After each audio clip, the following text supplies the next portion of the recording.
जय हिंद दोस्तों, साथियों, स्वागत है आपका एक बार फिर से हमारे YouTube चैनल में। तो दोस्तों, आज हम बात कर रहे हैं इस वीडियो में भारत और चीन की दोस्ती से आखिर अमेरिका क्यों बौखलाया हुआ है।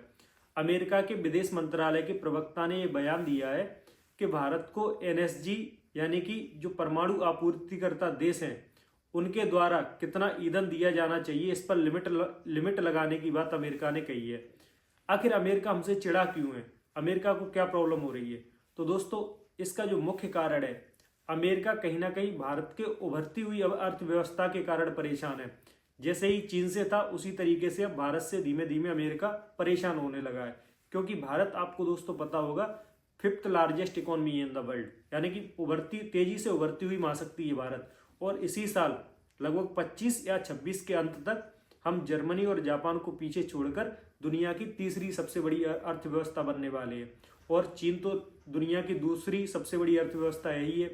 इससे अमेरिका को बड़ी परेशानी हो रही है कि ये दोनों आर्थिक महाशक्तियां कैसे उभर रही हैं, इन पर कहीं ना कहीं अंकुश लगाया जाए। इसीलिए अमेरिका इस तरीके के बयान देता है और ये कहता है कि NSG में इनको ईंधन देना चाहिए या नहीं देना चाहिए, परमाणु ईंधन, जिससे अमेरिका को ये डर है कहीं भारत परमाणु विस्फोट ना कर दे या परमाणु बम ना बना ले। इसके वजह से अमेरिका हम पर अंकुश लगाना चाहता है। एक ऐसी ही कोशिश अमेरिका ने अभी हाल ही में की थी बांग्लादेश में, जो कि बांग्लादेश में तख्ता पलट करवा दिया, वहाँ की रिजीम चेंज करवा दी। बांग्लादेश में एक आइलैंड है साथियों जिसका नाम है सेंट मार्टिन आइलैंड।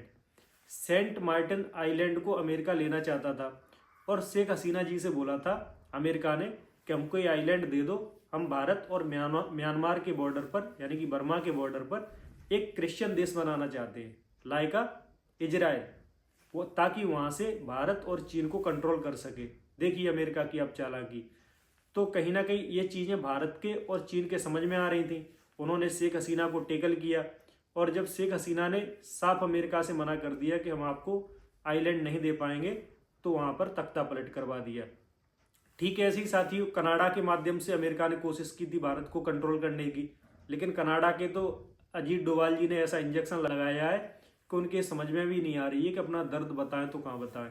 तो कनाडा की तो टेंशन अजीत डोभाल जी पे छोड़ दीजिए। वो निज्जर हत्याकांड में बार बार नाम लेते थे, भारत का हाथ है, लेकिन कनाडा के समझ में आ चुका है कि भारत हमारा पापा है और हम भारत को कभी भी कंट्रोल नहीं कर पाएंगे। तो कहीं ना कहीं चीन भी ये समझ रहा है, भारत और चीन दोनों ये समझ रहे हैं कि हम तेजी से उभर रहे हैं, इसके वजह से अमेरिका हमको कंट्रोल करने की कोशिश कर रहा है। लेकिन साथियों अभी हाल ही में ट्रंप सरकार आई है, ट्रंप राष्ट्रपति बनने वाले कुछ ही दिनों में, तो रिपब्लिकन से हमें थोड़ी उम्मीद है कि भारत के रिश्ते थोड़े सुधरेंगे। लेकिन जब जब डेमोक्रेट्स शासन में आते हैं, डेमोक्रेट्स यानी कि जो कमला हैरिस है या फिर इनसे पहले बाइडन थे, कमला हैरिस तो प्रत्याशी थी, जीती नहीं, बाइडन ने ये प्रयास किया कि कैसे भी करके पाकिस्तान के थ्रू, ISI के थ्रू हम किसी भी तरीके से भारत को कंट्रोल करें, इसको टेकल करें। लेकिन भारत उनके हाथ में आ नहीं रहा है और आएगा भी नहीं, क्योंकि भारत तेजी से उभरती हुई महाशक्ति है। हम इसी साल के अंत तक तीसरी सबसे बड़ी अर्थव्यवस्था बन जाएंगे। तो दोस्तों, देखना ये होगा कि NSG जो हमें परमाणु आपूर्तिकर्ता देश हैं, जो हमको परमाणु ईंधन देते हैं, क्योंकि भारत के पास तो यूरेनियम है नहीं है, ना ही यूरेनियम के कोई भंडार है। अब भारत दूसरे देशों पर निर्भर है, लेकिन भारत भी अपना वजूद रखता है।